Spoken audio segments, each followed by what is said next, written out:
ada Bu Anissa, ada Pak Dedi, Mbak Wulan. Selamat pagi. Pagi, Bu. Pak Dedi, sehat ya Pak?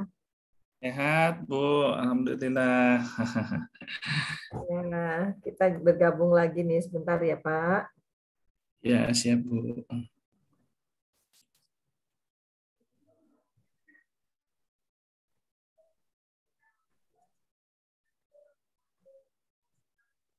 Ya, ada Pak Wulan, ada Mbak Wulan, ada Bu Ani. Bu Ani, Bu Arini, Bu Arini. Selamat pagi Ibu. Masih connection ya. Iya, Ibu Anissa. Selamat Pagi, pagi Bu. Bu. Apa kabar ini? Baik. Alhamdulillah. Pagi, Kak Dwi. Selamat pagi, Bu. Iya, ini bersyukur ya pagi hari ini udaranya cerah sekali ya Pak, Bapak Ibu. Ya, ya, ya.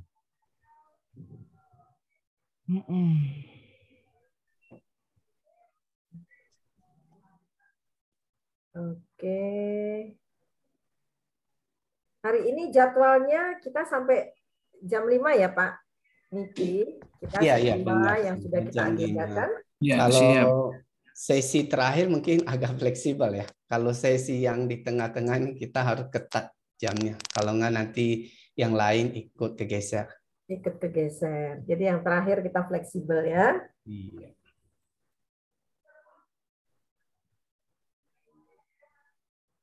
Oke.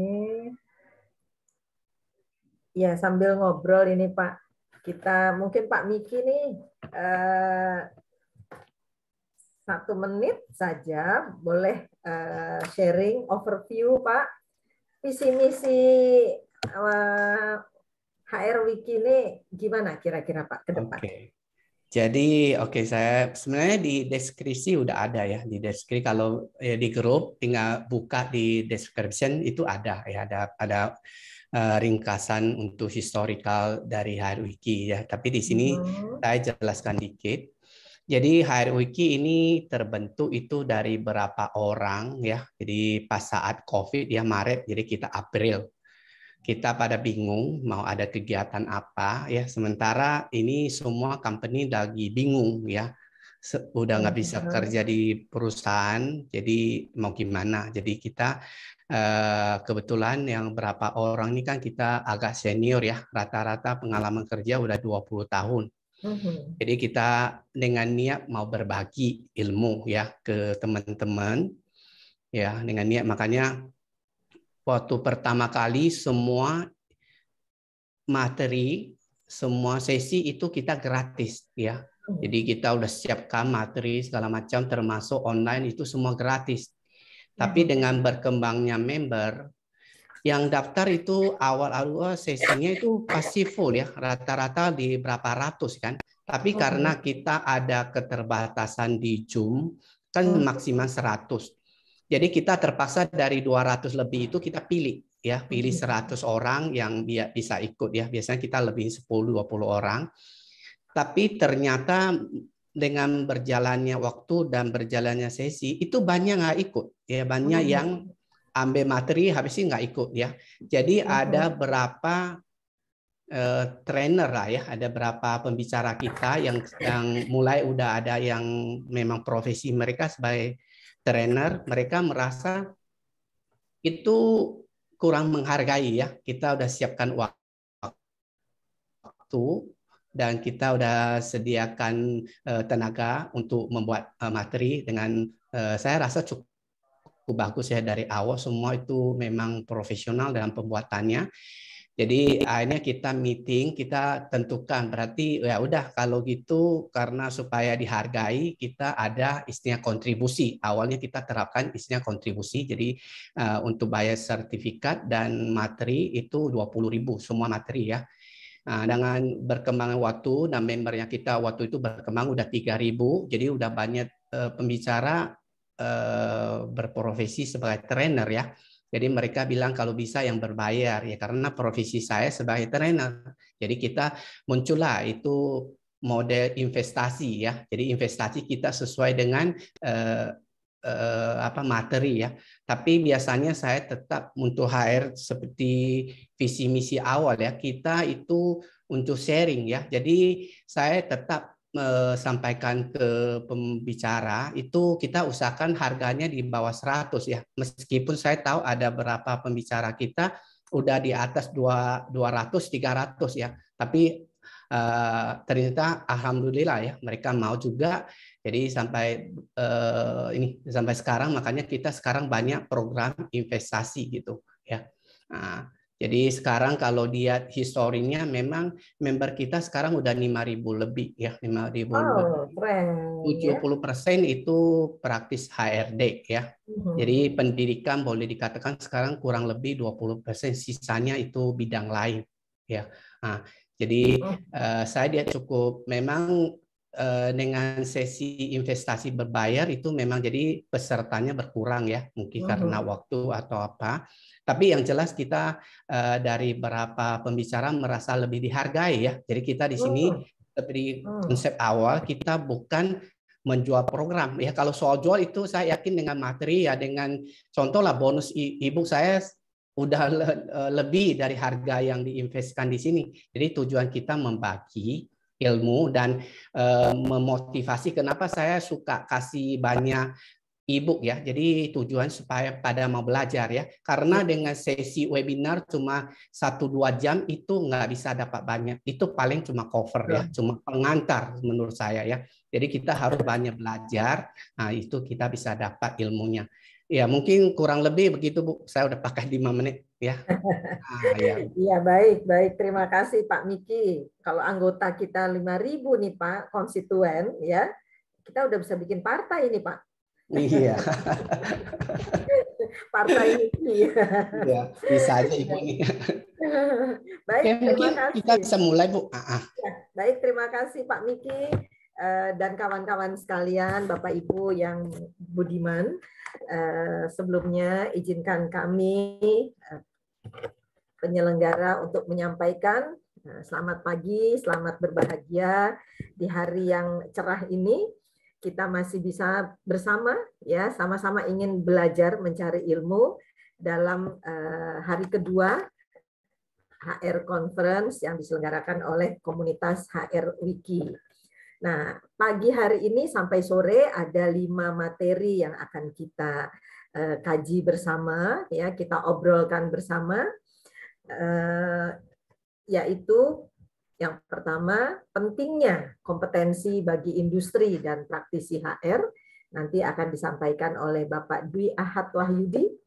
Kemudian selanjutnya ada materi manajerial versus leadership yang akan disampaikan oleh Bapak Hidayat Mufti, senior kita di bidang HR. Kemudian yang keenam nanti siang hari jam 1 ya kita itu suhu kita langsung Pak Miki akan menyampaikan 3 pilar dari HR strategi ya, bagaimana 3 pilar itu yang memang nanti dibedah. 3 pilar ini sedang tren di era digital ini. Kemudian yang ketujuh nanti Pak Rolas Tampubolon akan tampil dengan materi hukum dan perjanjian kerja bagi yang berkarir di bidang human resource. Dan kemudian akan dipungkasi oleh Pak Irwan Syahmanaf ya, tentang seluk-beluk seni dan negosiasi hubungan industrial bagi praktisi HR. Baik, Bapak Ibu yang kami hormati, kita mulai saja acara pertama, materi pertama yaitu pentingnya kompetensi bagi industri dan praktisi HR. Dan ini akan disampaikan oleh Pak Dwi Ahad Wahyudi atau biasa kita panggil Pak Awi. Beliau adalah direktur dan founder PT Duta Aksara Wedar. Kemudian beliau juga aktif sebagai konsultan dan trainer, coach juga, ya, praktisioner juga. Kemudian juga sama seperti saya, asesor dan trainer sertifikat yang bersertifikasi. Gitu. Pak Awi pagi hari ini tentu akan membedah kompetensi dan izinkan saya sedikit Pak Awi untuk menyampaikan sedikit saja tentang kompetensi. Silakan, Karena Bu. memang kompetensi ini sangat diperlukan ya Pak ya dalam proses sumber daya manusia. Dan kalau kita pernah dengar waktu itu ada Michael Page ya, sebuah agen spesialis di bidang rekrutmen pada tahun beberapa bulan lalu ya menjelaskan bahwa masih banyak perusahaan di Indonesia yang menghadapi masalah kesenjangan ya antara kemampuan karyawan yang dibutuhkan dengan kompetensi ya dengan kompetensi yang dia miliki ya terkait dengan lingkup kerjanya. Jadi masih ada gap di situ. Skill gap ini terasakan betul, makanya mari kita sama-sama juga terus-menerus masuk di dalam dunia kompetensi. Itu yang pertama. Yang kedua, BNSP, Badan Nasional Sertifikasi Profesi, ya kemudian terus mengembangkan, terus melakukan percepatan sertifikasi kompetensi bagi para pemegang profesi. Apa itu kompetensi? Nanti Pak Awi akan membedahnya. Nah, tapi izinkan saya menyampaikan bahwa kompetensi banyak beberapa versi yang intinya sama, ya. Tapi BNSP menyederhanakan istilah kompetensi sebagai suatu irisan, ya, irisan dari pengetahuan, keterampilan dan sikap kerja yang mendukung, yang dilakukan secara konsisten dari waktu ke waktu di lingkungan kerjanya. Nah, itu kompetensi versi BNSP. Dan kita lihat juga di dalam beberapa literatur disebutkan bahwa kompetensi karyawan mempengaruhi kinerja. Kemudian juga pastinya akan berdampak kepada pendapatan perusahaan kalau SDM-nya punya performansi kerja yang bagus. Nah, semakin kompeten karyawan yang dimiliki, maka tentu ya produktivitas perusahaan akan semakin meningkat ya. Tadi kita berharap tentunya perusahaan akan mendapatkan satu keuntungan, kemanfaatan dan 3 pilar pengembangan SDM. Satu ada industrinya, kemudian ada sistem pendidikan, pelatihan, dan kemudian ada sistem penilaian atau assessment. Yang ketiga pilar itu akan menjadikan SDM Indonesia unggul. Intinya kompetensi memegang peranan penting. Baiklah Bapak Ibu sekalian, mari kita dengarkan apa yang nanti Pak Awi bedah, yaitu pentingnya kompetensi bagi industri dan praktisi HR. Silakan kepada Pak Awi, kami persilakan. Waktunya sama, 5 paparan dan 15 menit lagi kita buka forum diskusi. Silakan Pak Awi. Terima kasih. Baik, terima kasih Bu Elis. Teman-teman selamat pagi, Assalamualaikum. Waalaikumsalam. Selamat pagi. Selamat pagi Pak Abis, Bapak Ibu semua. Selamat pagi. Para master-master saya nyun sewu, mohon izin nanti ikut berbagi dalam sesi ini. Tapi di awal saya mohon maaf banget. Pertama, foto saya nggak muncul karena kamera saya kayaknya ada trouble nih ceritanya nih. Jadi bisa muncul background tapi nggak muncul foto. Itu yang pertama. Yang kedua, mohon maaf banget kalau di belakang nanti ada banyak background suara rame gitu ya. Karena posisi saya sekarang sedang di stasiun Karawang, saya sedang menuju Semarang. Mohon maaf, karena saya harus sedang menuju Semarang. Sambil pelesir ini. Ya Pak Andran, pelesir yang pelesir yang amanah gitu ya. Jadi kebetulan ada salah satu klien, sebenarnya deal-nya adalah online. Cuman karena saya nggak merasa yakin kalau nggak efektivitas untuk delivery cascading, ini adalah sebuah BUMN gitu ya. Jadi saya nggak mau kalau nanti cuma sekedaran, ya udah saya hadir aja ke sana gitu aja. Oke, baik Bapak Ibu, teman-teman semua, terima kasih. Dan terima kasih Bu Elis sudah menyampaikan tadi apa yang sudah diceritakan tentang kompetensi. Teman-teman, mungkin dari sisi materi saya akan banyak untuk banyak akan untuk skip ya. Artinya gini, sejauh itu sudah jelas di dalam materi, mungkin saya akan menjelaskan apa yang tidak tersirat saja di dalam materi. Karena mungkin saya yakin banget teman-teman di sini punya satu pemahaman yang sangat luar biasa terhadap kompetensi sendiri. Kesempatan ini saya hanya akan membangun satu sisi lain dari sebuah kompetensi yang notabene mungkin nanti akan mengingatkan kita kembali bahwa kompetensi itu sangat penting juga bagi para pencari kerja dan industri. Izin memperkenalkan, saya Dwi Ahad Wahyudi. Kalau tadi Bu Elis menyampaikan nama saya adalah Pak Awe. Saya sering kali dihafal sama teman-teman sebagai Cak Dwi. Jadi kebetulan karena asli saya Surabaya, jadi teman-teman lebih kenal saya dengan Cak Dwi. Nama pendek saya Dwi Awe. Ya. Baik teman-teman, saya lanjut saja apa itu kompetensi. Tadi sudah disampaikan sama Bu Elis ya, ada sebuah irisan antara skill, knowledge, attitude gitu ya, merupakan satu gambaran kemampuan dalam melaksanakan setiap tugas atau peran. Jadi kan harapannya kalau orang itu sudah dinyatakan kompeten, maka dia sudah punya kewenangan untuk melaksanakan apa yang ditugaskan di dalam jabatan yang dia emban, gitu ya. Nah itu kita bicara singkatnya di sana nih. Kalau masalah teori banyak ya. Cuman memang ada uniknya gitu loh. Kalau di Indonesia itu seringkali menggunakan kalimat kompetensi itu adalah skill, knowledge, attitude atau pengetahuan, keterampilan dan sikap. Biasanya gitu ya.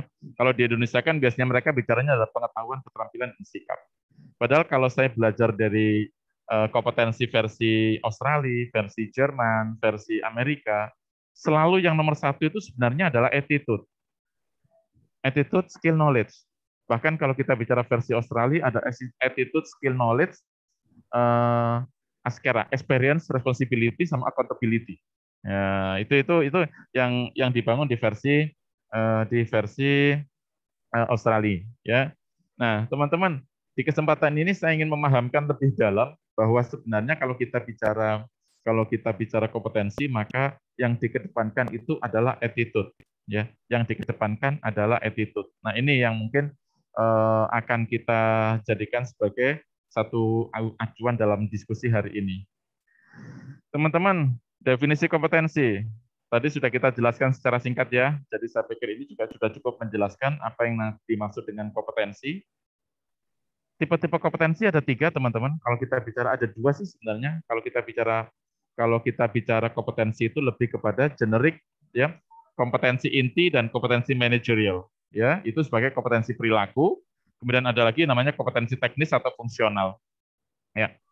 Nah, di sini kompetensi umum atau inti, kompetensi manajerial itu bagian dari kompetensi perilaku. Kompetensi umum itu apa sih?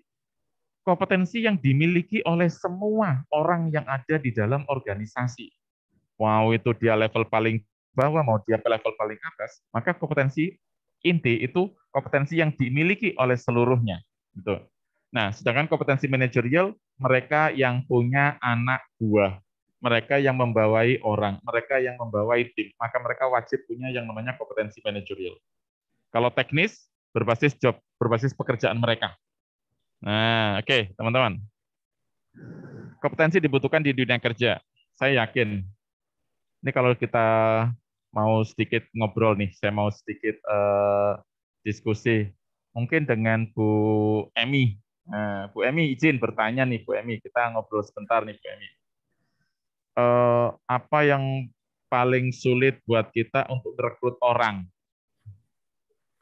Ayo, teman-teman. Boleh, Bu Emi, boleh. Mungkin Bu Emi belum connect. Oke. Mungkin saya masuk ke Bu Anissa. Boleh, Bu Anissa? Bu Anissa ada di HR? Ya, Pak. Oke, Bu Anissa. Sekarang posisi di HR sebagai? Senior leader. Iya, Bu. Mohon maaf. Senior leader. Senior leader. Oke. Ibu pernah terlibat dalam proses rekrutmen? Iya, Pak. Oke. Apa, Bu, yang paling sulit, yang paling challenging lah ya, yang paling challenging untuk menemukan orang? Yang paling sulit kalau sudah ada titipan. Apa yang membuat itu sulit, Ibu? Karena ketika kita menjalankan sesuai rule, ternyata udah deh Bu, ini bawaan saya gitu. Itu yang paling sulit, Pak. Padahal belum tentu saja mereka itu akan matching dengan kebutuhan pekerjaan ya. Betul, iya. Nah, Jadi kalau kita secara umum untuk menemukan orang yang sesuai dengan kebutuhan pekerjaan, itu apa sih yang paling challenging? Kompetensi. Kompetensi. Kompetensi dalam hal ini kita bicara perilaku atau teknis? Teknis. Teknis ya, oke. Tapi kalau memang karyawan yang masih, kandidat yang belum berpengalaman kayaknya rada sulit kalau kita paksakan untuk ke teknis ya. Iya betul Pak. Ya.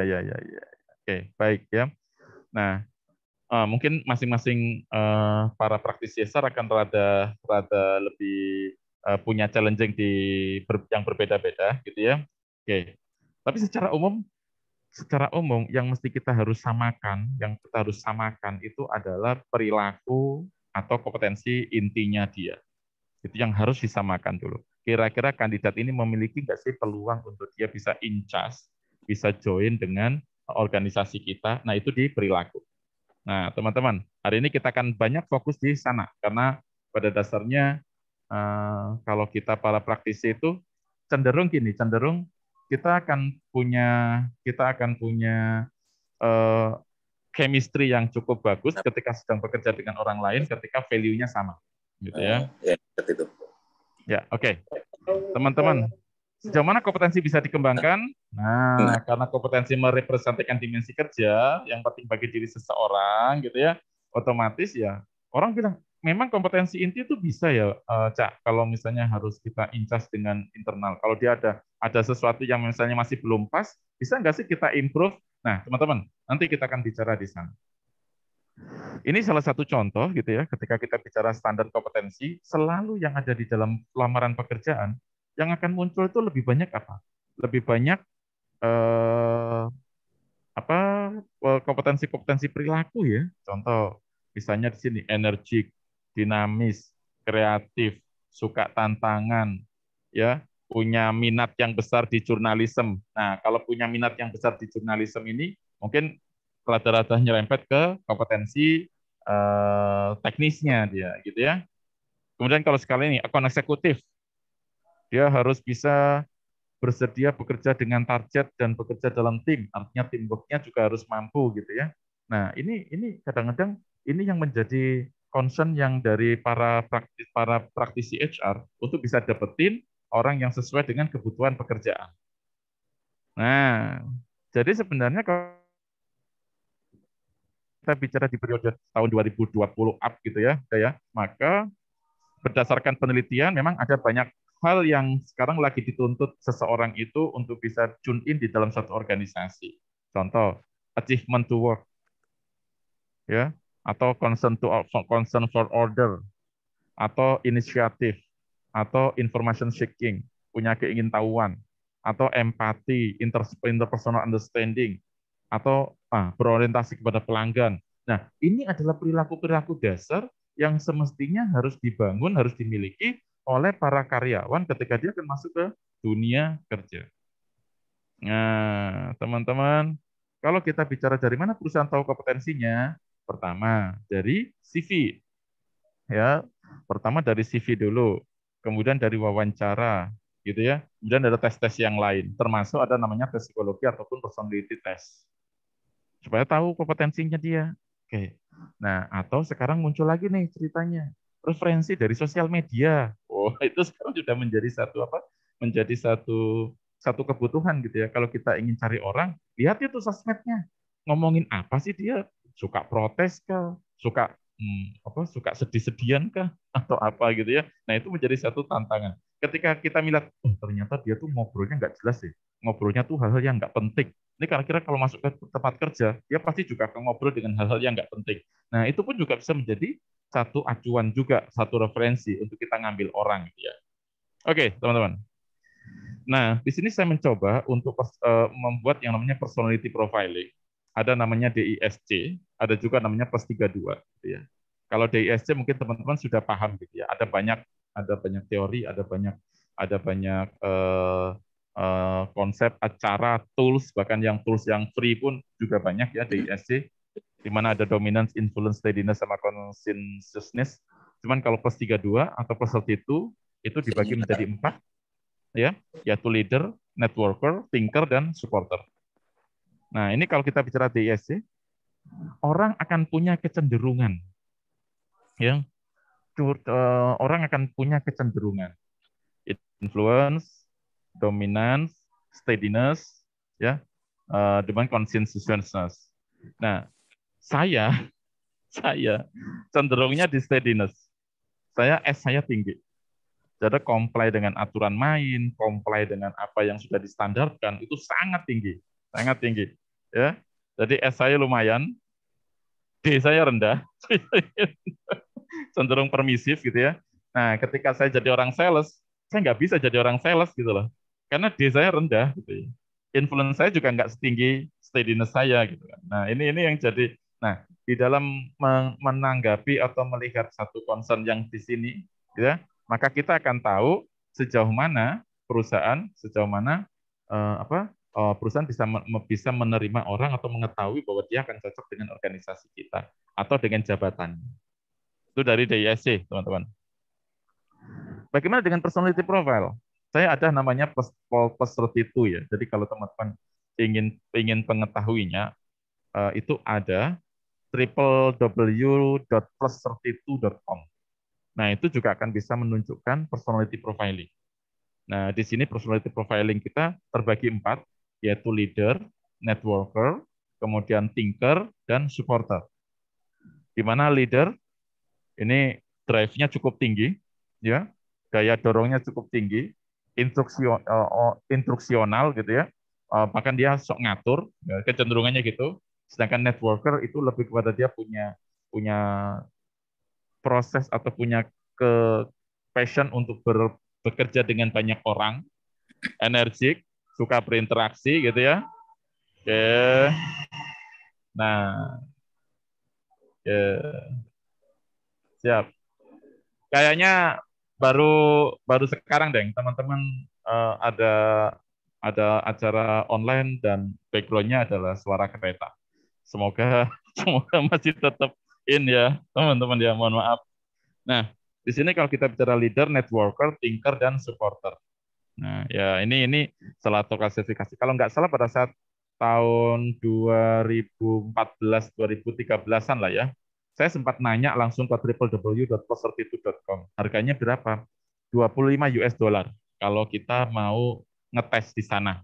Ya, kalau kita mau ngetes di sana itu 25 US dollar. Oke.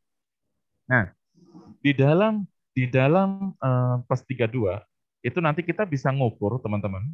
Kalau kita ingin tahu nih, saya punya di software-nya itu ada nih, di software-nya itu kita akan punya nih acuan. Jadi kalau untuk posisi misalnya posisi leader atau posisi operator, saya butuh stress management-nya 7 sampai 12. Sensitivity levelnya 5 sampai 10. Compassion levelnya 7 sampai 15. Presence levelnya berapa gitu ya. Nah, ini saya buat. Kemudian ketika saya menilai orang, counting staff ya, saya menilai orang, kemudian saya komparasi, maka biasanya akan muncul yang namanya fit dan unfit. Di awal ketika saya mau ngerekrut misalnya, maka tes ini yang akan saya sampaikan ke yang bersangkutan. Jadi gini, ketika fitnya banyak, ya fitnya dominan gitu ya, fitnya itu katakanlah dari 17 trait itu dia punya trait itu katakanlah 75% sesuai lah fit lah gitu ya. Maka buat saya ya saya akan teruskan ke sesi wawancara gitu ya. Tapi kalau kemudian 5 saja dari sekian 17 trait ternyata unfit, ya mohon maaf, mending saya tidak perlu panggil daripada menghabiskan waktu kita ketika bicara job file dan personality profile. Nah, ini akan muncul nih, fit, unfit, unfit, unfit ya.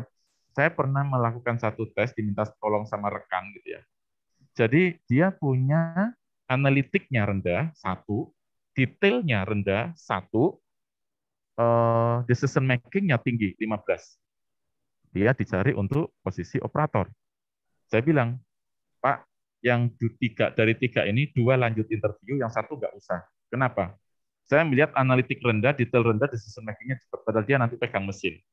Ketika terjadi trouble di mesin, bisa jadi terjadi pengambilan keputusan yang salah. Nah, teman-teman, ini yang kita anggap bahwa sebuah kompetensi atau sebuah perilaku itu akan sangat penting di dalam tempat kerja. Nah, ini menjadi satu concern. Nah, kemudian setelah dia datang, setelah dia hadir, Nah, kita mau cocokin nih ceritanya, mau cocokin nih dengan kompetensi inti di kita. Contoh customer focus. Di dalam customer focus, kita akan lihat yang bersangkutan. Kira-kira secara customer focus ini, Anda akan cukup capable enggak? Sesuai enggak dengan customer focus yang ada di internal kita? Karena teman-teman gini ya, sama halnya seperti ini. Saya mencoba untuk membandingkan sesuatu yang mungkin sangat sangat tidak pantas, tetapi ini bisa menjadi satu contoh. Saya adalah ketua geng dunia hitam gitu ya. Maka value saya adalah saya tidak kena norma agama, norma susila, tidak kena norma hukum gitu ya. Nah, ketika saya cari orang, ya saya pasti akan cari orang yang juga sama value-nya dengan saya. Nggak mungkin saya cari orang yang dari pesantren atau dari pendidikan yang baik-baik saja. Nah, nggak mungkin saya cari di situ gitu ya. Nah, supaya apa? Ketika orang-orang itu punya value yang sama, mereka juga bisa nge-drive organisasi saya. Nah, ketika saya bicara di organisasi yang bagus, misalnya nih organisasi yang bagus gitu ya, maka saya bilang, ini ketika kita bicara, saya akan cari orang yang teamwork-nya bagus, continuous improvement-nya bagus, integrity-nya bagus gitu ya. Nah, sehingga ketika mereka hadir di tempat kerja, maka mereka sudah inline dengan perusahaan saya. Untuk itu, ya akhirnya bisa lah untuk upgrade, speed up itu jadi bukan satu hal yang problem gitu ya. Termasuk leadership. Kalau saya nyari seorang yang punya leader, maka saya akan lihat kompetensi yang dia miliki secara basic itu akan muncul enggak di dalam interview. Tentunya yang akan saya lakukan adalah interview perilaku nantinya. Gitu. Nah, ini teman-teman. Jadi ada banyak indikator-indikator yang itu akan kita bangun juga di situ. Nah, kalau indikator ini saya pakai untuk memudahkan para user saya untuk menerjemahkan bahwa perilaku leadership itu sesuai atau belum dengan kapabilitas mereka. Nah, tentunya supportnya adalah dengan menggunakan wawancara berbasis perilaku. Ada teknik yang namanya STAR, ya. Ada teknik namanya STAR, di mana ketika misalnya contoh nih, saya mau bertanya tentang customer focus, gitu ya. Oke, customer focus. Pernahkah saudara mendapatkan pengalaman, gitu ya? Pernahkah saudara mengalami satu kondisi di mana ketika Anda dihadapkan dengan komplain yang terjadi oleh customer akibat dari pekerjaan teman Anda yang salah. Nah, itu. Nah, itu pun juga bagian dari customer fokusnya dapat apa enggak gitu ya. Situasinya apa dan kapan. Waktu itu tugasnya apa. Ya, action-nya apa, result-nya apa. Nah, dari STAR yang ada ini kita bisa mengidentifikasi yang bersangkutan itu kira-kira capable enggak. Loh, Cak, kalau gitu dia bisa ngarang dong. Ya, monggo saja mengarang. Tapi kita sebagai seorang interviewer biasanya karena jam terbang kita sudah cukup tinggi gitu ya. Biasanya kita bisa kalau serada meragukan maka suruh cerita yang lain. Suruh cerita yang lain yang juga konteksnya adalah untuk menggali di mana dia punya customer focus. Gitu, teman-teman. Nah, ini contoh pertanyaan gitu ya. Kalau customer focus ceritakan pengalaman. Jadi mereka akan bicara, kita punya lembar, tinggal ditulis saja situation atau tasknya apa, action dia apa, result-nya apa. Udah, itu cukup. Ya. Nah, kenapa kita lakukan interview perilaku? Karena ada kecenderungan seseorang itu akan mengulangi apa yang pernah dilakukan. Ya, apa yang pernah dilakukan. Oke, baik. Nah, bagaimana dengan kompetensi teknis? Nah, ini tadi yang disampaikan ya, bahwa sekarang ini kita atau SKKNI, pemerintah, itu sudah mengeluarkan banyak banget SKKNI. Kemarin saya ketemu dengan rekan saya di Salatiga, gitu ya. Ternyata dia bilang, Cak, aku barusan nyelesain SKKNI. Apa? Membuat keris. Membuat keris. Sekarang ada SKKNI yang membuat keris, gitu ya. Ini luar biasa lah ya. Artinya semua profesi itu sudah berupaya untuk dibuatkan standar kompetensinya. Karena apa? Manfaatnya buat tenaga kerja. Ada pengakuan, meyakinkan user, meyakinkan orang lain bahwa saya mampu melaksanakan pekerjaan tersebut, gitu ya. Itu bagi tenaga kerja. Bagi pemerintah, kalau semua orang itu kompeten, industri itu semua karyawannya kompeten, maka harapannya akan bisa upgrade produktivitas, bisa menghasilkan kinerja terbaik dari untuk organisasinya, itu yang luar biasa, gitu ya. Bagaimana dengan industri? Oh ya jelas lah ya, jelas lah kita nggak kepingin karyawan kita nggak kompeten. Karena kita dituntut menghasilkan kinerja terbaik, produk terbaik, layanan terbaik. Bagi lembaga diklat. Nah, seperti teman-teman di sini nih, Pak Andran, Pak Sorchan, ya, Bu Elis, ini adalah para pelaku-pelaku kompetensi nih ceritanya gitu ya.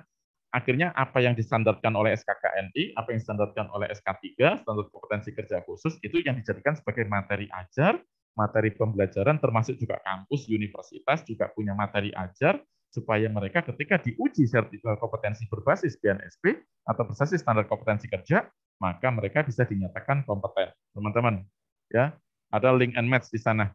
Ya, ada link and match di situ. Nah, kalau saya mengacu ke SDM sendiri, ini spesifik ya secara SDM, maka sekarang ada 61 unit kompetensi. Ya, 61 unit kompetensi. Nah, di sini di dalam SKKNI itu ada manajemen SDM ya, itu ada 8 prasyarat generik. Cuman masalahnya kompetensi perilaku ini tidak didetailkan di dalam SKKNI tersebut. Dia didetailkan di SKKNI yang berbeda, yaitu soft kompetensi ya. Nah, jadi orang praktisi HR itu harus selain punya kompetensi teknis, aktivitas apa yang harus dia kuasai, maka dia harus punya integritas, kepemimpinan, manajemen relasi, orientasi pada pelayan. Yang notabene 8 prasyarat generik ini itu juga ada yang tadi di awal saya sampaikan, kebutuhan perilaku-perilaku apa yang harus mereka miliki untuk masuk ke dunia kerja supaya lebih capable, lebih mampu menyelesaikan apa yang mereka dituntut dalam pekerjaannya. Teman-teman, ini ya. Oke, salah satu contoh saya kira. Ada salah satu contoh unit kompetensi nih, menyusun grading jabatan. Ya. Di sini ada melakukan evaluasi jabatan, membuat sistem grading. Di mana UK atau unit kompetensi itu adalah aktivitas. Elemen kompetensi itu adalah langkah-langkah. Nah, dari langkah-langkah ini didetailkan menjadi instruksi kerja. Jadi untuk melakukan evaluasi jabatan, apa saja sih yang harus ditunjukkan di dalam instruksi kerjanya atau unjuk kerjanya? Nah, ini adalah prosesnya. Teman-teman, di sebelah kanan ada namanya portofolio.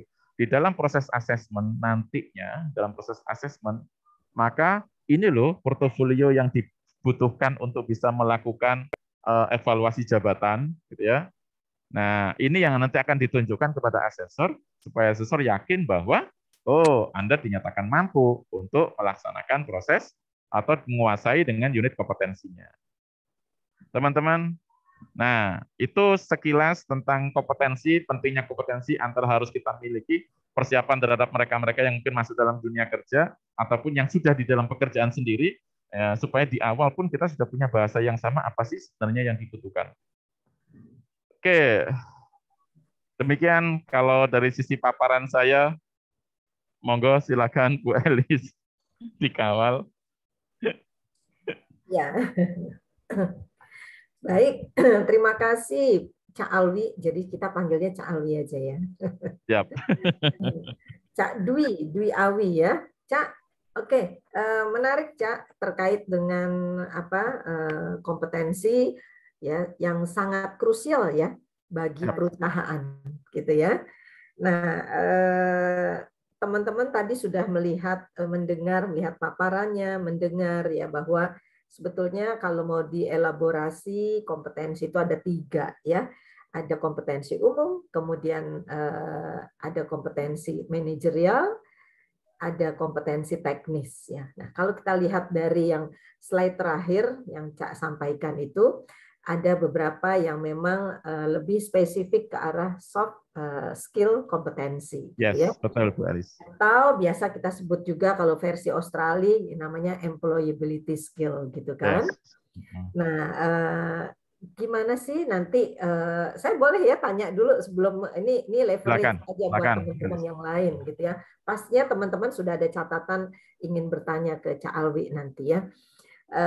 Jadi bagaimana sih kita ingin mengetahui gitu ya, selain tadi dengan pendekatan DISC gitu ya, kita ingin mengetahui employability skill dari teman-teman pelaku HR gitu, karena pelaku HR ini kan tahun 2022 ini ya ada satu edaran dari Kementerian Tenaga Kerja itu wajib tersertifikasi, gitu ya. Nah, kemudian tadi juga saya tertarik dengan ada satu sisi kanan ya di slide itu ada portofolio. Nah, sementara nih Cak Wi, pelaku-pelaku HR kita kan belum melulu melaksanakan 61 unit kompetensi yang ada gitu ya. Nah, meskipun itu leveling ya, ada yang staff HR, kemudian manajer HR, officer dan lain sebagainya sebutan sesuai dengan skemanya masing-masing. Nah, gimana cara kita menyelesaikan challenging dari syarat-syarat kompetensi itu? Artinya, maksud saya adalah ketika pelaku HR ini belum sepenuhnya melaksanakan tugas itu, sementara kita mau menguji gitu sampai seberapa jauh sih kompetensi kita gitu ya, kompetensi pelaku HR. Itu bridgingnya gimana ya, Cak Wi? Siap. Itu memang ini tantangan. Terima kasih. Iya, Bu Elis. Thank you. Ini tantangan memang, Bu. Karena sebenarnya SKKN itu kan adalah sebuah proses di mana idealnya sebuah activity di tempat kerja khususnya terkait dengan SDM itu diatur, ya, itu diatur. Cuman kan problemnya adalah apakah semua organisasi mengadopsi? Oke, ada yang sudah mengadopsi, ada yang setengah mengadopsi, ada yang tidak sama sekali mengadopsi.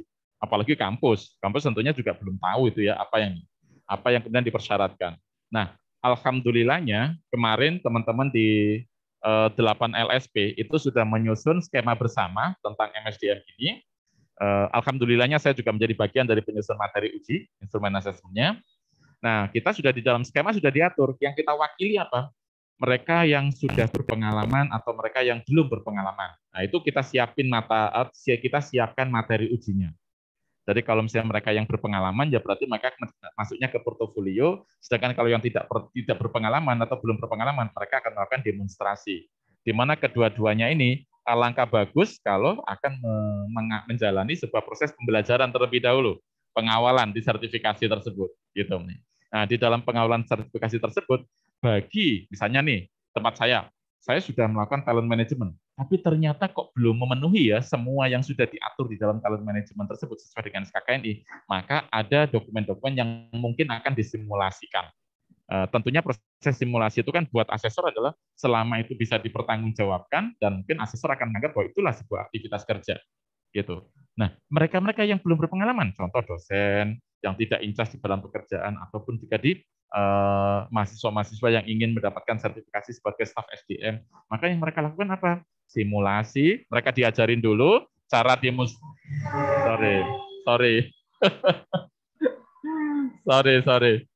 Ya. Nah, baik. Nah, mereka diajari cara demonya, kemudian mereka diajari cara-caranya dan mereka akan mendemokan pada saat mereka akan masuk ke dunia asesmennya sendiri. Nah, itu Bu Elis. Memang terwakilinya masih seperti itu kalau di SKKNI dan asesmen. Gitu. Iya, baik Cak Wi. Mungkin dari Bapak Ibu sekalian ada pertanyaan lainnya yang kita bisa eksplor terkait dengan pentingnya kompetensi dan yang tentu yang kita harapkan teman-teman gimana sih situasi di masing-masing perusahaannya terkait dengan kompetensi ini. Silakan kepada 14 peserta yang ada di ruangan ini, boleh langsung mengisi di chat room atau bisa raise hand-nya ya. Silakan. Saya Pak Dwi. Siap, Pak Dede. Silakan ya. Pak Dedi. Ya, pagi Pak Dwi, salam kenal dengan saya Dedi. Ya, Pak Dedi. Ya. Saya punya permasalahan begini, Pak. Ketika kita sedang melakukan rekrut di suatu daerah gitu ya, ada tuntutan untuk porsi orang lokal lebih besar daripada orang dari luar. Ya.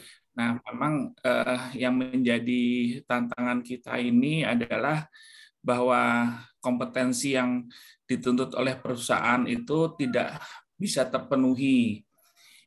untuk mengakomodir orang-orang lokal di sana gitu ya.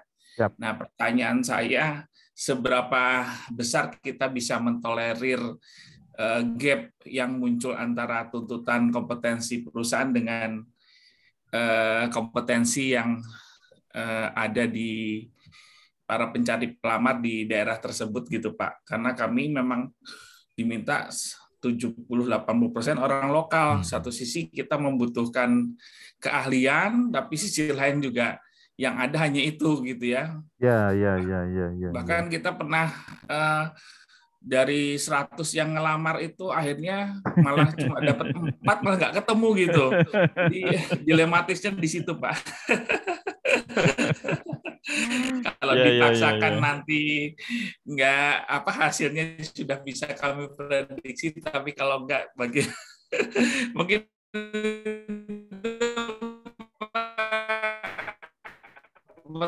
pertanyaan saya ke Pak Dwi. Ya. Siap Pak Dedi. Ditangkap Pak Dedi pertanyaannya. Langsung dijawab, Elis? Langsung silakan Pak. Siap, Iya. Matur nuwun. Pak, ini sharing pengalaman ya Pak ya. Ini sharing pengalaman. Karena bisa jadi mungkin apa yang saya alami akan berbeda dengan Pak Dedi gitu ya. Pernah Pak di kebetulan saya kerja di Kerawang gitu ya. Itu sudah Pak waktu itu sempat 70% Pak. 70% itu sudah diwajibkan harus orang lokal Pak, gitu ya. Meskipun kemudian yang ditawarkan ke kami itu adalah orang lokal itu adalah masih saudaranya si A, saudaranya si B yang notabene mereka sendiri bukan orang Karawang misalnya gitu ya. Oh, itu sudah jadi habit di sini. Nah, Bapak, yang biasa saya sampaikan itu adalah saya harus dealing dengan warga, Pak. Saya harus deal dengan mereka. Oke, saya siap terima, tetapi asal sesuai dengan persyaratan. Itu dulu nih. Nah, tapi di sisi yang lain, Pak, CSR saya adalah saya akan garap teman-teman di sana, gitu ya. Saya akan garap teman-teman di sana, termasuk dari sisi Karang Taruna, termasuk juga dari lembaga LSM-nya, termasuk juga dengan sekolah-sekolah yang di sekitaran sana, itu untuk bersama-sama upgrading skill, Pak. Jadi saya akan berdayakan kepada lingkungan, itu yang saya lakukan. Jadi saya ngobrol sama Karang Taruna, oke gini deh, kumpulin orang-orangmu, ayo kita belajar dunia kerja itu yang bagaimana. Nah, terus nanti di situ kita akan fasilitasi. Silakan mereka lebih memberdayakan diri dengan mengadakan kursus-kursus, Pak. Tapi yang paling penting, Bapak, pengalaman saya adalah saya akan jaga, semuanya saya jaga, saya tertulis aturan main saya apa. Gitu. Oke, Pak. Ya, aturan saya bagaimana? Itu yang saya kedepankan sebenarnya. Gitu. Gitu. Jadi, oke, Bu Elis minta izin, saya bisa 2 menit off. Nanti saya nyambung lagi via handphone, sehingga saya bisa lebih interaktif ketika ngobrol dengan teman-teman dalam diskusi. Gitu, Ibu. Oke, 2 menit ya, Pak ya. 2 menit aja. Mohon izin. Mohon izin. Baik, ya, saya off dulu, nanti saya akan masuk lagi. Baik, silakan Bapak. Silakan. Baik. Terima kasih. Bapak Ibu sekalian, sambil menunggu Pak Cak Awi ya, kita panggil Bapak sekalian panggil Cak ya, untuk connecting lagi dengan handphonenya. Mungkin yang lain dari yang hadir di sini, 12 peserta, dari apa yang sudah Pak Dedi tanyakan, mungkin juga ada yang bisa sharing lagi, gimana sih cara teman-teman yang lain untuk melaksanakan hal yang mungkin persoalannya sama dengan Pak Dedi tadi. Silakan, mungkin di sini Bu Anissa hadir nggak, Bu Anissa? Halo, Bu Anissa. Iya, di sini juga ada Bu Emi, ada Pak Ibnu yang bisa juga sharing, Pak, pengalamannya Bapak terkait dengan persoalan yang Pak Dedi hadapi. Ya, atau Pak, di sini juga ada, saya sapa satu-satu ya. Di sini ada Mbak Wulan. Mbak Wulan masih standby? Ya. Nah, sambil menunggu ya rekan-rekan yang lain, saya juga mau bisa ini. Nah, ini ada Mbak Wulan. Mbak Wulan boleh sharing dong terkait dengan apa yang dialami oleh Pak Dedi, bagaimana sih ketika kita menghadapi gap kompetensi dari kandidat lokal gitu ya, yang sementara tuntutan kompetensi dari perusahaan itu lebih tinggi dari kompetensi existing yang dimiliki oleh para kandidat itu. Nah, oke, siap. Nah, kembali bapaknya. Siap. Nah, ini udah, saya sampai masuk kereta juga nggak masalah ya. Gimana? Ya, ini ada Mbak Wulan, Pak Inje. Pak Alwi, ya mungkin mau sharing juga. Monggo silakan. Selamat pagi Bapak Ibu, saya dengan Wulan. Saya Ya, Bu di Wulan. Batam posisinya saat ini. Oh, di Kebetulan- Batam. Kenapa Faris dong? Cak Faris Gatena? Iya, sama Pak Faris. Saya kebetulan Ya. juga sudah sertifikasi ini yang kompetensi yang Bapak cerita tadi. Wih, mantap. Baru perpanjangan malah. Siap. Oh gitu. Ya. Oh, Ya. tapi saya belum siap. seperti Bapak sama Ibu Elis ya, belum mau ambil asesor juga saya ini ceritanya. Oh, ditunggu padahal. Ayo. Kalau posisi di Silakan. Batam sendiri, kalau dari perusahaan di tempat saya bekerja saat ini, kalau memang ada gap, memang kami istilahnya kami lakukan succession itu. Jadi memang benar-benar kami monitor satu persatu untuk persiapan trainingnya.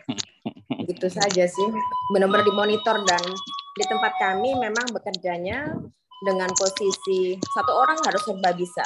Jadi itu akan rolling, mungkin dia di 3 bulan ini harus belajar ini, kemudian nextnya 3 bulan berikutnya itu. Karena kami juga sudah semi otomatis, jadi semua harus bisa segalanya.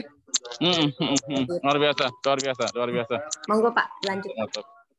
Terima kasih Bu Wulan. Wah, luar biasa. Ya. Monggo silakan yang lain kalau ada concern.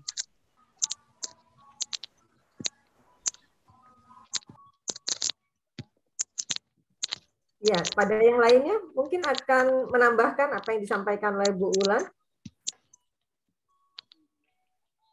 Bu Anissa. Nah, kalau belum ada Pak Wi, saya boleh dong tanya lagi Pak Wi? Monggo Ibu. Monggo. Ya, Lanjut. Saya yang nanya nih, ya Pak ya. Ini saya ditanya senior ini jadi takut ini ya. Mau sharing aja terkait Ayo. tadi kan Bapak sampaikan di slide itu ya, ada beberapa kamus kompetensi gitu ya. Nah kemudian yang ini ya kita berbagi aja ya Pak ya. Nah terkait juga ada behavior interview ya, dengan pendekatan STAR tadi Pak. Ada situationnya di mana, ada targetnya apa, kemudian activity yang dilakukan dan apa sih hasilnya gitu kan. Ketika kita mengakses perilaku kan seperti itu ya. Nah, betul.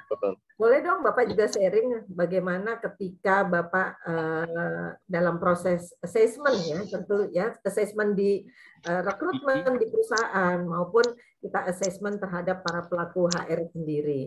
Sementara kan itu untuk menggali perilaku ya, karena tadi kita yang utama dari kompetensi itu adalah askera tadi Bapak sampaikan itu. Ada attitude yang utamanya. Nah, ketika kita mengakses profesi HR itu kan belum muncul Pak. Ya, bagaimana kita tahu attitude para pelaku HR ini? Karena belum ada tools-nya. Yang saya rasakan dan saya lihat memang belum ada tools-nya untuk itu. Gimana nih Pak? Padahal kita mengakses itu knowledge, skill, attitude harus dapat gitu kira-kira. Ya, artinya gini Bu, kalau di dalam materi saya bahwa yang namanya attitude, skill, knowledge itu kan memang harus teridentifikasi ya. Nah, sementara tools yang saya pakai adalah saya menggunakan behavior interview biasanya. Behavior interview. Tetapi yang paling penting satu, di dalam organisasi kita itu apakah sudah sama parameter kita menilai sebuah integritas, sebuah kerjasama, parameter kita menilai bahwa kita ini ada di dalam satu keseragaman di dalam berperilaku. Nah, teman-teman, Bu Elis, mungkin saya bisa sharing bahwa ketika kita bicara mengenai perilaku itu sendiri, maka yang kita pakai itu adalah menggunakan menyusun interview, pada saat kita ingin menggali yang namanya kompetensi perilaku, maka kita ada yang namanya membangun model kompetensi. Membangun model kompetensi. Nah, ketika kita mau membangun model kompetensi ini, itu yang menjadi challenge. Kita sepakat nggak dengan perilaku-perilaku yang akan dimunculkan? Kalau kita sepakat, ayo. Top manajemen sepakat, ayo. Tapi kalau kita buat, tapi ternyata top manajemen sendiri tidak bersepakat untuk apa yang harus diatur, perilaku-perilaku yang harus ada, ya repot. Maka HRD nggak akan punya keseragaman ya di dalam mengacu apa yang harus dilakukan oleh para karyawan. Itu dulu sebenarnya. Ya, karena lumayan lah kalau nanti kita ada model kompetensi. Nah, kapan-kapan kita bisa sharing tuh. Pak Miki bisa adain tuh. Ya, kita ngobrol ya Pak ya. Bagaimana membuat kamus kompetensi dan bagaimana tools yang tepat untuk membedah kamus itu, gitu ya Pak ya? Betul. Bikin Pak Miki ya. Baik, Pak Dwi. Ini Pak Dwi belum mau berangkat kan? Belum, tenang aja. Belum ya, karena kita masih butuh closing statement nih dari Pak Dwi. Siap. Gitu ya. Siap. Oke. Tapi belum, kita masih buka kesempatan tanya jawab dengan yang lain, Pak. Masih banyak yang ingin teman-teman ketahui terkait dengan pentingnya kompetensi bagi industri dan praktisi HR tentunya. Ya. Silakan kepada yang lainnya, tidak hanya mungkin akan menajamkan ya, menambah. Bu Elis, kayaknya tadi Pak Hidayat ada raise hand nih. Mungkin ada sesuatu yang mau disampaikan? Ya, silakan. Silakan. Silakan. Ya, Pak Hidayat, silakan Bapak. Iya, terima kasih Bu Elis, Pak Dwi. Pak Dwi, kalau kita bicara kompetensi ya untuk teman-teman pekerja, kita udah fasih lah ya bicaranya ya. Kita udah fasih. Nah sekarang dan itu artinya udah ada pengetahuan knowledge-nya untuk kita ya, untuk karyawan. Nah persoalannya kan begini Pak, jangan sampai ada istilah bertepuk sebelah tangan. Betul. Gitu ya. Betul. Ketika kita nih orang-orang SDM-nya bersemangat ya pengen uji kompetensi terlepas dari lulus atau tidak ya, pengen belajar. Tapi semua itu kan nggak akan ada artinya ya kalau nggak ada dukungan dari perusahaan, dari pimpinan yang tidak mengerti, ya, yang tidak mengerti. Jangankan mengerti, mungkin tahu aja belum, gitu kan? Pertamanya itu mengetahui, mengenal, memahami, gitu kan? Ada nggak sih barangkali Pak Dwi atau Bu Elis yang dekat dengan BNSP, artinya dekat dengan pemerintah? Ada nggak, tahu nggak, ada informasi nggak bagaimana pemerintah juga menyasar para pimpinan perusahaan mengenai kompetensi ini supaya nanti nggak ada apa ya tadi saya bilang cinta bertepuk sebelah tangan gitu ya, seperti itu. Coba bayangkan ya, Bapak udah mengakses banyak orang lulus ya, banyak. Tapi kalau kita datang kembali ke tempat mereka bekerja, kita dalami, benar nggak sih perusahaannya, atasannya itu menganggap sesuatu yang luar biasa atau aja gitu.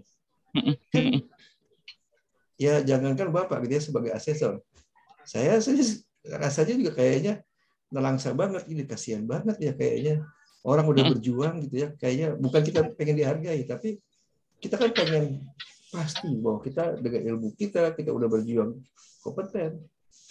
Kok enggak, kayaknya mereka nggak support gitu. Itu gimana Pak? Dari pemerintahan ada dengar-dengar nggak ininya? Jadi seimbang lah, nggak cuma orang SDM-nya aja, tapi juga pimpinan perusahaan. Terima kasih Pak. Bu. Terima kasih. Terima kasih Pak Susi, sudah ya. Oke, gini. Sekarang ini kemarin saya ngobrol sama teman-teman Kemenaker, gitu ya. bahwa akan ada yang namanya wajib untuk sertifikasi di produktivitas, Pak. Jadi sekarang ini kemarin tuh ada proyek nanti tahun 2022 itu saya dengar ada satu proyek dari Kemenaker itu untuk mensertifikasi produktivitas. Karyawan, bukan cuma karyawan gitu ya, bahkan termasuk top management itu harus certified produktivitas. Satu. Terus kemudian pelaku LSP, pelaku LSP tahun 2022 wajib certified. Apakah itu yang namanya ketua LSP, manajer mutu, manajer sertifikasi, semuanya wajib untuk harus disertifikasi. Nah, ini tahun 2022 akan dikejar. Artinya gini, pemerintah biasanya mendorong itu dari apa perangkat-perangkat, Pak. Ya. Contoh nih ya, contoh misalnya. Pada saat 2017 saya masuk ke dalam program pemagangan. Nah, berhasil? Enggak. Karawang itu pernah jadi target itu kalau nggak salah sekitar berapa ya waktu itu ya? 2000 orang yang harus certified kompeten untuk pemagangan. Tapi yang terjadi 600. Gitu. Akhirnya bilang, ini kalau HRD manajernya nggak kompeten atau belum diukur kompetensinya, kayaknya bakal sulit deh ngajak pemagangan itu kompeten. Nah, itulah sampai dengan 2019 akhirnya muncul surat edaran bahwa nanti 2 tahun kemudian akan ada sertifikasi HR. Nah, tapi concern benar, Pak. Apakah pimpinan manajemen, pimpinan perusahaan itu aware? Nggak semua, Pak. Nggak semua. Kita nggak usah bicara mengenai kompetensi deh. Teman-teman saya belajar nih, tahu caranya buat model dan kamus kompetensi. Buatlah dia model dan kamus kompetensi. Terus kemudian disampaikanlah kepada atasan. Atasan cuma bilang, udah untuk kamu aja, nggak usah untuk perusahaan. Nah ini menjadi satu challenge juga sebenarnya. Nah kalau pemerintah sendiri mendorongnya dari mana? Saya menangkapnya, kalau saya pribadi menangkapnya, nanti sertifikasi di produktivitas itu akan menjadi wajib, ya di lingkungan BUMN misalnya, di lingkungan BUMN itu akan menjadi wajib. Nah ketika itu didorong wajib, mau nggak mau kan karyawan harus kompeten. Karena kalau misalnya bagaimana mereka bisa produktif kalau mereka belum kompeten. Nah, trigger ini yang sepertinya kenapa sekarang itu sangat digadang-gadang tentang skema produktivitas atau karyawan itu harus produktif atau diukur produktivitasnya. Nah, itu yang saya menangkapnya itu sih Pak Mufti. Jadi semoga ini menjadi salah satu cara juga supaya kualitas SDM di Indonesia itu bisa meningkat. Nah, itu demikian. Monggo, kalau ada concern yang lain, silakan. Terima kasih, Pak. Ya, sami-sami. Baik, terima kasih Pak Dwi. Bu Alice. Penjelasannya. Jadi memang ini menjadi satu tantangan ya Pak ya buat kita semua, baik para regulator gitu ya, kemudian kita juga sebagai pelaku SDM ya, yang semua turut bertanggung jawab tentang bagaimana visi misi kita ke depan untuk menciptakan SDM unggul ini yang memang digadang-gadang ya Pak ya, menjadi satu target besar kita ya. Nanti di Indonesia Emas seperti Pak Adran bilang kan masih lama tuh gitu ya. Nah, dari sekarang kan sudah harus mulai dilaksanakan, kemudian juga dievaluasi. Nah, yang menarik dari pertanyaan Pak Hidayat tadi, dan ini menjadi satu pertanyaan besar juga buat saya ya. Nah, apa sih yang bisa kita lihat atau dampak dari sertifikasi ya? Nah, apakah para pelaku khususnya karena kita adalah komunitas HR ya, apakah para pelaku HR yang sudah tersertifikasi bisa memberikan nilai tambah bagi industrinya ya, bagi perusahaannya, sehingga tadi koneksi dengan produktivitas masif gitu Pak. Itu yang jadi hidden agenda saya nih. Iya. Nah, itu trigger besar itu Pak ya. Seberapa jauh, jangan sekedar ini, mudah-mudahan sih tidak gitu ya, karena kita menjadi duta-duta kompetensi ya Pak ya. Kita semua yang hadir di event ini adalah duta-duta kompetensi. Jadi bukan hanya sekedar euforia gitu kan, tetapi ini memberikan kemanfaatan terutama bagi industri. Gitu ya. Ya, betul. Ya. Menarik Bu, artinya gini, memang masih ada teman-teman kita gitu ya, teman-teman kita yang masih ya yang penting dapat dapat sertifikat berlogo Garuda. Selesai. Mau dia bisa mempertanggungjawabkan di tempat kerja, ya itu urusan nanti gitu kan. Termasuk para CEO beberapa itu juga sempat ngomong gitu kan. Cak, ini kalau misalnya orang sudah dikompeten, bagaimana kita bisa tahu mereka improve? Ada beberapa teman saya tuh nggak ngerti apa-apa dan nggak mau apa-apa, ya tetap aja sama seperti sebelumnya, nggak bisa apa-apa gitu kan. Nah ini yang PR besar kita sebagai para pelaku kompetensi nih ceritanya. Bagaimana bisa itu menghasilkan sesuatu yang istilahnya kontributif terhadap organisasi dan personal. Betul. Karena sudah berbayar Pak, gitu kan. Nah ini juga yang jadi satu tanggung jawab ya, udah bayar. Nah ini harus memberikan dampak yang masif, real kepada industri. Gitu, betul, ya. betul. Selain mungkin ya karena di perusahaan kan ada performance appraisal, ya itu pastinya setiap tahun ya. Itu evaluasinya tentu di sana sih sebetulnya. Ya. Ya, menarik nih Pak Awi. Semoga ini ada nih tambahan informasi katanya silakan. ini ada program GNIK Pak, Gerakan Nasional Indonesia Kompeten di tiap daerah yang memang menjadi corong juga ya tentang pentingnya sertifikasi kompetensi gitu ya. Tetapi bukan hanya sekedar corong, artinya tetap kawal semuanya, monitoring, evaluasi itu harus dari gerakan ini gitu ya. Jadi jangan betul. Gitu. Ya. Ya, mungkin yang lain Pak Awi masih ada ini monggo, beberapa silakan. ya. Kalau ada yang concern, monggo, ayo. Ya. Silakan ada yang lain. Nah, saya boleh dong nunjuk ya kalau di sini ada Pak ini nih Pak yang apa namanya Pak Cerah ya. Pak Cerah masih hadir di sini. Halo Pak Cerah. Oke, enggak ada. Mungkin dari Pak Miki kita sharing dulu Pak Miki sambil menunggu teman-teman nanti ada inspirasi apa gitu ya terkait dengan kompetensi yang ada di perusahaannya masing-masing. Nah, ya, Bu, ini Pak Miki tentang Bu, ini kan udah jam 10.07 ya, kurang lebih 7 menit. Jadi sebelum Pak Dwi ini closing ya.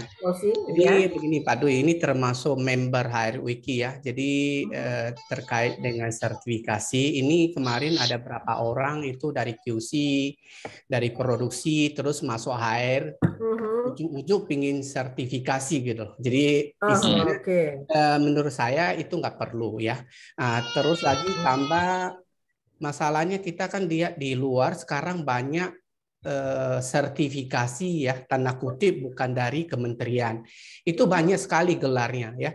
Jadi mungkin dari kita praktis HR ya. Jadi itu gimana pandangan kita terhadap gelar-gelar yang dicantumkan gitu di namanya. Sampai jejer-jejer ya Pak. Iya, jejer-jejer. Terus gimana dengan tadi kan udah dibahas ya gelar berkaitan dengan produktivitas dan realnya gitu loh. Jadi sekarang kenyataannya kita dia di lapangan mungkin banyak praktisi HR. Yang penting ada gelar ya. Gelar isinya gelar dari HR gitu yang notabene itu kan non akademik ya, kan non akademik.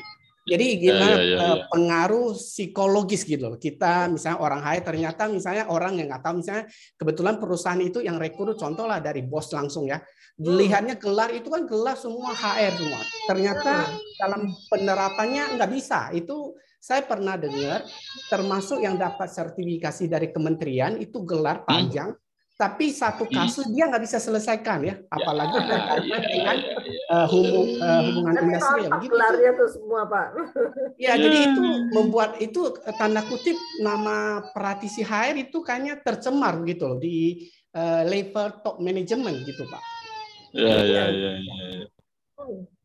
Dan menghambat rekrutmen Pak ya. Kita juga sih Pak. Jadi di kalau lowongan kerja itu ada persyaratan harus certified ini itu ya. Jadi ya nggak apa-apa jadi filter ya bagus ya. Tapi ketika orang yang datang ternyata kualitasnya seperti yang Pak Miki ceritakan tadi, ya rusaklah nama kita gitu Pak. Ya, ya, ini menarik ya. Tapi sebenarnya tidak ada yang salah dengan gelar gitu ya. Ya, tidak ada yang salah dengan gelar. Yang salah adalah ketika seseorang yang memegang gelar itu tidak mampu mempertanggungjawabkan. Tidak mampu mempertanggungjawabkan. Saya pernah punya kasus, bukan kasus saya sih, tapi pembelajar saya. Pembelajar saya itu sertifikat BNSP-nya dicatut. Jadi namanya diganti. Kemudian kita cek gitu ya. Dan kita tahu orangnya sampai yang bersangkutan, dan itu sampai dilaporkan ke GNIK, dan sampai waktu itu nggak tahu ya, itu sudah merupakan satu pukulan yang sangat pas, yang sangat telak lah menurut saya terhadap yang bersangkutan gitu ya, karena semua orang sudah tahu ya, semua orang sudah tahu. Oke. Nah, itu yang sempat ramai di LinkedIn, Pak ya. Itu tim saya, Pak. Itu tim saya. Enggak, itu tim saya. Itu tim saya. Jadi, karena memang ya itu mungkin karena gini, kebetulan kenapa ketahui ngeprintnya salah, rada miring. Nah, kemudian namanya dia pada saat ditulis itu tidak miring. Nah, itu yang jadinya ketahuan. Itu. Nah, teman-teman, ini yang akan jadi concern gitu ya. Kalau saya sih nggak akan pernah mempermasalahkan gelarnya apa. Bahkan saya akan lebih senang kalau misalnya tanpa gelar tapi dia mampu. Itu justru yang menjadi luar biasa gitu. Nah, ini loh yang menjadi kita masih terkotak dengan pemahaman bahwa kalau orang gelarnya banyak itu orang pinter. Itu aja. Itu yang masih sehingga orang kan menghalalkan semua gelar. Bahkan kalau punten ya Nyon Sewu. Bahkan kalau misalnya nih, kan sekarang di dunia pemerintahan pun masih sama gitu ya. Jadi kalau dia naik S1, dia lulus S1, lulus S2, lulus S3, itu kan secara grading dia naik. Karena memang diakui bahwa orang yang punya gelar itu pasti menurut ketentuan nih, pasti itu memiliki keahlian lebih. Nah, ini ayo yang harus kita bongkar. Karena sekarang sudah ada kompetensi. Clear, satu. Adanya attitude, skill, knowledge. Artinya ketika dia mencerminkan itu, maka attitude, skill, knowledge-nya harusnya terwujudkan juga. Nah, dan ini satu kondisi yang mungkin kita masih harus bersama-sama membangun insight positif adalah gini. Karena di Indonesia itu skill knowledge-nya yang nomor 1 dan 2, attitude-nya yang belakangan. Jadi attitude itu nggak penting, masih kalah penting dengan skill dan knowledge. Itu problemnya, itu problem di kita. Makanya ini kenapa akhirnya Pak Jokowi mencanangkan yang namanya revolusi mental. Terus kemudian di dalam BUMN sendiri, kalau tadi disampaikan mengenai kompetensi perilaku, BUMN sudah punya akhlak. Dan itu detail, ada level 1, 2, 3, 4-nya itu sudah ada akhlak itu. Ya, jadi ini menjadi satu acuan, artinya dari sisi pemerintahan pun sekarang sedang berbenah. Nah, tinggal bagaimana swasta. Apakah masih ikut-ikutan dengan tetap mengedepankan yang namanya gelar, ataukah kita mau beralih juga untuk menempatkan mereka itu mampu itu dari sisi skill, knowledge, attitude. Itu. Baik Pak Awi. Ya. Oke, baik Pak Awi, terima kasih untuk tambahan penjelasannya. Ya. Terima kasih, Bu. Nah, ini ada terakhir Pak, masih 1 menit. Silakan Pak Awi kasih closing statement dari semuanya, Pak. Terima kasih. Baik, teman-teman, Bapak Ibu sekalian, punten izin gitu ya menyampaikan bahwa mungkin singkat yang ingin saya sampaikan adalah kompetensi itu kebutuhan. Kompetensi bukan kewajiban. Ya, artinya kita bedakan antara kalau kebutuhan itu triggernya dari internal. Ya, triggernya dari internal. Kalau kewajiban, kompetensi itu adalah ya karena kita disuruh si A, disuruh si B, disuruh si C. Ini yang tolong banget kita sudah harus mulai menyamakan persepsi, menyamakan insight di sana. Ya, bahwa kompetensi adalah kebutuhan. Jadi ayo menjadi lebih kompeten. Demikian Bu Elis, terima kasih. Baik, terima kasih Pak Awi, kita beri applause dulu dong. Terima kasih. Ya. Terima kasih teman-teman semua. Ya, terima kasih sudah berbagi dengan kami Pak Awi. Nanti tentu kita semua yang hadir ya, setiap waktu kita harus tetap yang seperti Pak Sorchan sampaikan, self improvement, penting dan target kita adalah menjadi orang-orang yang kompeten. Seperti itu ya Pak Wi ya. Oke. Ya, terima kasih, terima kasih. Bapak Ibu sekalian. Waktu terima kasih semua. 10.15 kepada Pak Awi kami hantarkan selamat bertugas, semoga aman dan tetap jaga prokes Pak. Siap, ya. siap. Terima kasih. Pak Awi. Semoga lancar perjalanan Pak Awi. Lancar semuanya. Teman-teman. Makasih Pak Awi. Mantap, keren banget. Iya. Siap, Pak Andran. Hormat. Assalamualaikum. Saya aja. Waalaikumsalam Pak Awi. Waalaikumsalam warahmatullahi wabarakatuh. Dan pada Bapak Ibu semua peserta, kita break dulu 15 menit sampai nanti kita masuk lagi di jam 10.30. Ya, waktunya adalah untuk Pak Hidayat Mufti. Ya, baik. Terima kasih. Selamat beristirahat dan kita kembali jam 10.30. Assalamualaikum warahmatullahi wabarakatuh. Iya, terima kasih.